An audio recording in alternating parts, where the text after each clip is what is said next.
So we got a couple inductees left tonight. We'll move back to the Pioneer category. And I'll welcome to the stage in a moment Mike Mittler. To give his introduction will be Dan Robinson of Lucas Oil Speedway. And Mike, I think I speak for everybody here in the room tonight. We're so glad you're able to be here with us. We're really excited to hear your story. Dan? Well, thank you. It's quite an honor to be up here tonight. You know, I was a race fan since I was 13, and to be up here and surrounded by all these guys, Carl and Schrader and Mittler and Chris Davis, it's really an honor to be up here. So I'm kind of overwhelmed, really. But I actually met Mike in 2000. I was working at Lebanon 944 Speedway. Well, actually, I met Carl first, but I didn't know that. He was running baby grands. I didn't know Carl Edwards was Carl Edwards. That he was going to be Carl Edwards. So he was just another kid in a baby grand at the time. But anyway, Bill Willard took me to Lebanon to Gateway, and we watched the truck race. Jim McMurray was driving. That was my first interaction with Mike. And as I was working on my full-time job, I was a project engineer. And a couple years later, Mike had come through the plant. He was quoting some equipment work, and I still knew of Mike, but didn't know Mike. So I just kind of went in there, and we just reconnected. And he invited me to go with him to a truck race, and we just got to be friends. And I started doing that for a few years. And so that was really neat to be able to work with Mike and have him take me all across the country. And I'm going to read a quick thing, and then I'll finish the story on where Mike and I have ended up. But Mike Mittler, born with a wrench in his hand and gear oil in his veins, Mike was destined to be a pioneer in many ways. His real heroes and mentors were his parents, who taught him at an early age that if you think you can do something, you can indeed do it. Also, it doesn't matter what you are in life, be the best you can be. He got his MBA at the dinner table listening to the business lessons his dad brought home each day. He learned an honest day's pay for an honest day's work, and he still embodies that today. Mike was always curious about how things worked, and he would take anything apart to learn what was inside. Even a few times he got it back together to make it work again. He taught himself to weld by buying a $14.95 welder from the back of Popular Science magazine. A dedicated lifelong learner, he would read anything he could get his hands on and expand his knowledge of all things technical. And I know he still does that today. All the time he would send articles and blips and put stuff on my desk when I worked there. The first Mittler Brothers business provided grass cutting service to begin with and expand to include all odd jobs that people wanted done. It's passed down through all of his four brothers.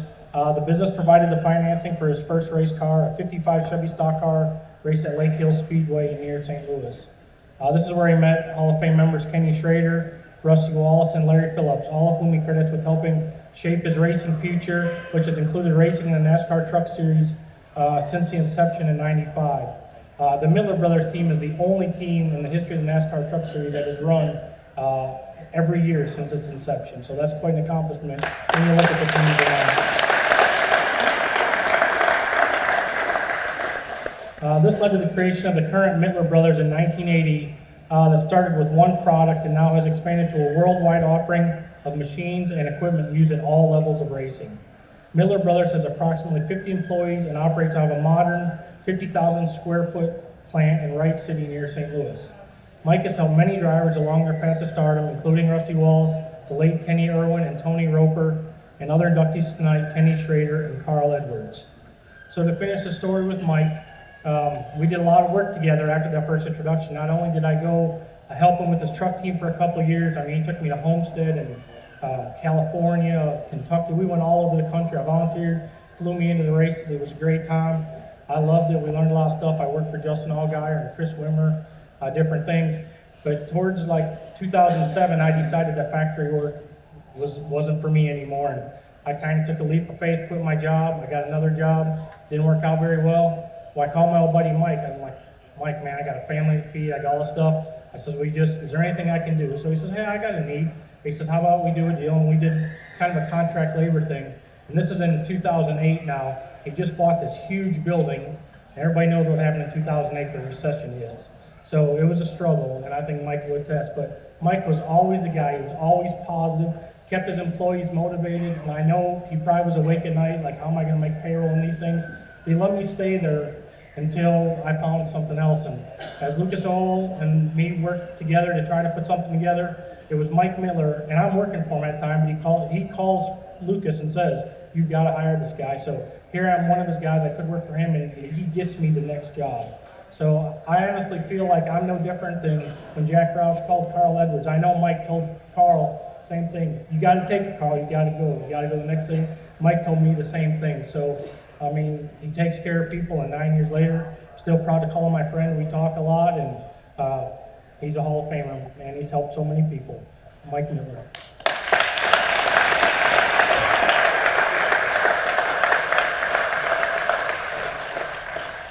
Well, thank you, Dan. And I've been known to be a pretty long-winded, so I think I'll just hold the first 2 hours of my comments and just get right to the important stuff. I know it's getting a little late and people are getting thirsty, so you'll all want to get to the place to get a little refreshment there. I am humbled and very grateful for this honor to be here tonight. Never would have thought in a million years that I would stand here in front of you and tell you that. I have done a few good things in my life, and I've done a few pretty bad things in my life. And one thing I don't want to screw up here tonight is I have a very direct connection to racing in the Ozark area. And that direct connection of racing in the Ozark area is my lovely wife, Beverly, who until a few minutes ago was sitting right over there, wherever she is now. There she is. And I'm proud to tell you that she grew up right down 13 Highway, and you're not from Springfield unless you say 13 Highway, because in St. Louis we call it Highway 13. She grew up right down 13 Highway at Division Street, and so she has supported me for all these crazy ideas over all the years, and I would not be standing here today. No doubt I would not be alive anymore if I didn't have her. So thank you, dear, for allowing me to chase my dream over all these years. I'm very grateful. So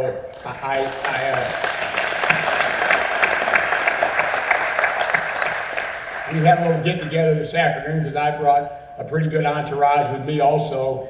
I didn't recognize her to the very end, and everybody's kind of waving their arms and pointing and everything. I said, don't worry, I got it covered tonight. And I didn't make that up. I can show you when I wrote it a long time ago.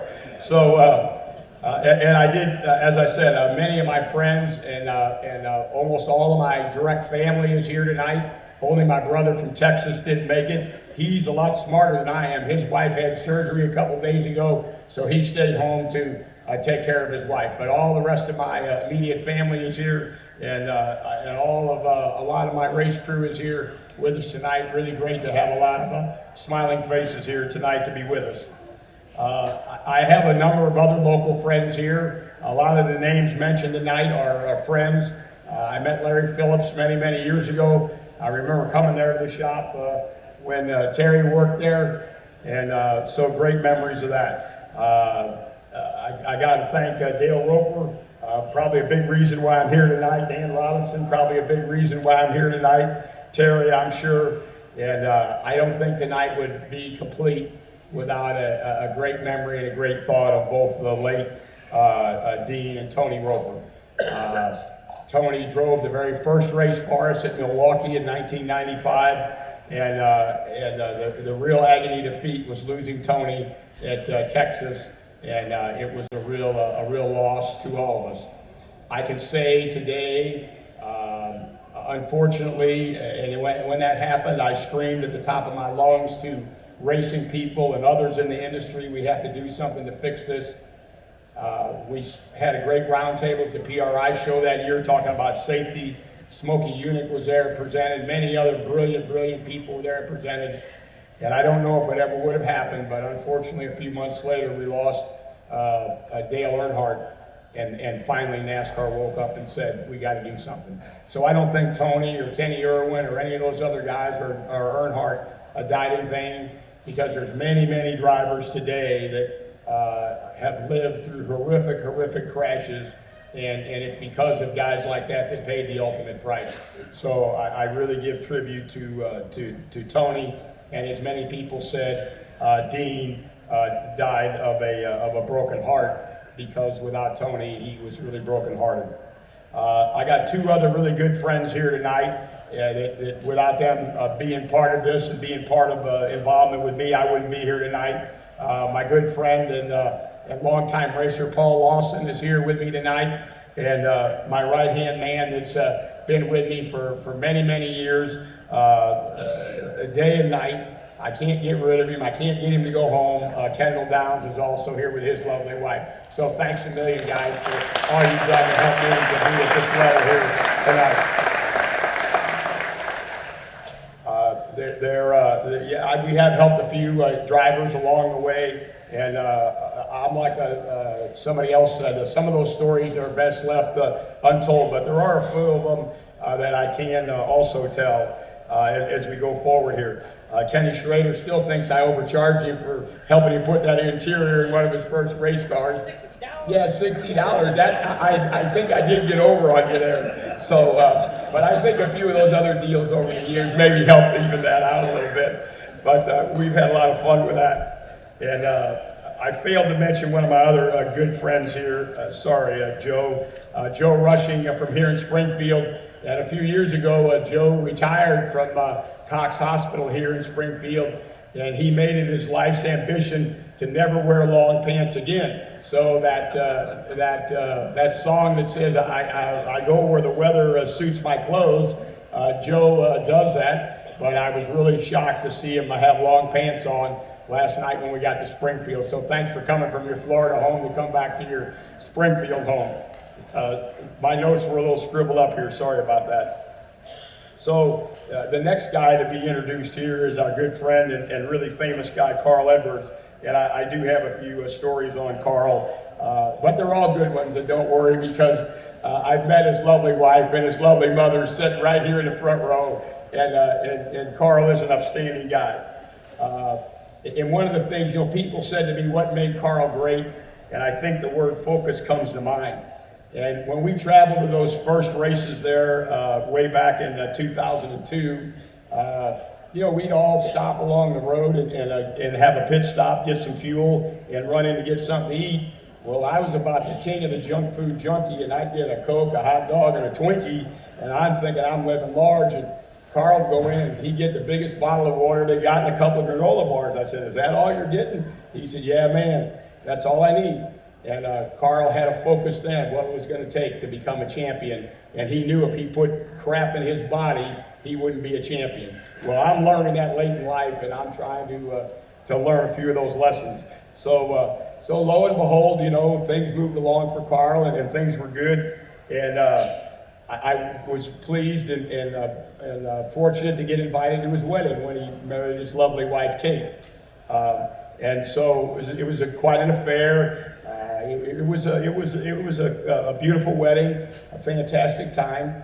And so we get to the reception, and they have all the traditional things like we would, and they have to cut the cake and the toast and everything. I thought, wow, Carl is finally going to go over the edge, and he's going to have some champagne at his wedding. I thought, that's a really well-deserved thing to do, And I'm thinking, here's this guy finally going to enjoy himself a little bit. So, later in the night, we got a little one-on-one time, and I said, hey, that was cool. Was that your first drink of alcohol? He said, oh, no. He said, that wasn't alcohol. He said, that was sparkling grape juice. So here's a guy on the night of his wedding, the highlight of his life to that part. And I think he'll tell you it's still the highlight of his life, marrying his beautiful wife. And he has sparkling grape juice at his wedding. So there's a guy that is really, really focused on it. So then we fast forward a number of years to just a few short weeks ago, and Carl invited us to come to another event somewhat similar to this in St. Louis. And quite honestly, I had heard of it, but wasn't really aware of what it was all about. It's called the Stan Musial Sportsmanship Awards. And I don't probably have to explain to too many here. Stan Musial was a great baseball player in St. Louis, and was just a fan favorite of everybody. And so we get invited to this, and I didn't really know what it would be. Well, let me tell you, it was quite an affair there that night. And it was a sit-down dinner, and I was privileged to sit with Carl and his family, and my wife was there with us. And we got to catch up a little bit and visit for a few minutes. And then they, after the dinner was over, we went in for the awards. It was just about like this. A little more famous. They had some people from all over the country there. And Carl was the second to last to go, just like I am right now. And they called him up and they gave him this award. They interviewed him. The local sportscaster there in St. Louis, Mike Bush, did an interview and interviewed him and everything. And then they gave the last award to Jackie Joyner-Kersee, a great Olympian. They gave her the Lifetime Stan Musial Award. And so it's all over, and they have all the pictures on the stage and everything, and I'm sure we're probably going to do a little bit of that here in a little bit. And we're just kind of waiting there and talking to the family, and where are you going? We going home tonight? What are we going to do? And all that. We're just kind of waiting, and we wanted to get some pictures with Carl, and so he waves us up on the stage. Come on up. You know, I want you to get some pictures. We walked up on the stage, and here Carl reaches out and hands me this award. He hadn't had it in his hands 15 minutes. He autographs the back of it to Mike Mittler. I won't say everything that he said because it's very personal, but he autographed it and signed it over to me in 15 minutes. So when we talk about what a great guy he is, why would how fortunate was I to give him that opportunity. So thanks a million, man. And then how cool was that for both of us to be on the stage here tonight? Pretty good. I get to tell that story about you and tell you thanks out in public. It shows the sportsmanship that Carl had. So I think the other thing that I'm very fortunate about is, and Dan mentioned a little bit, we started Mittler Brothers Machine in 1980. My brother and I is here with his wife Connie tonight. He's not only my youngest brother, it's an ongoing debate which of us is the best look, and I'll let you all solve that, you know, when you see Paul. But not only is he my youngest brother, but he's my partner in business for almost 38 years now. And we're like brothers. We do have a few knockdown drag-outs every now and then, but ultimately we've worked together for all these years, and I appreciate the support and everything that he's let me do over all these years, because without question, I've been able to go and do and allow me to come to things like this. And I always say, when I go back to Mittler Brothers, I say, when my name is called in public like this, it is only because of each and every one of you. I'm a total believer that the team, the acronym, Together Everyone Achieves More, it is what makes so many things possible in life. And so I always like to tell all my employees, they all rode along with me on my shoulders here tonight and many other opportunities when this has happened. So I'm grateful to all of my employees that have supported me over all the years. I'm proud of them. We've got about 50 people right now. They make the greatest made in America products that there are. And I'm very, very proud of the craftsmanship that they have and the work that they put into all our products. And I'm proud to say we ship our products all around the world. Proud to say made in USA. Don't ever let anybody tell you that we don't make things in America. I'm sitting next to another great guy. All guys that understand about made in America, a very important part of what we do in this world today. So thank you very much. I'm humbled and very honored to be here tonight. Thank you.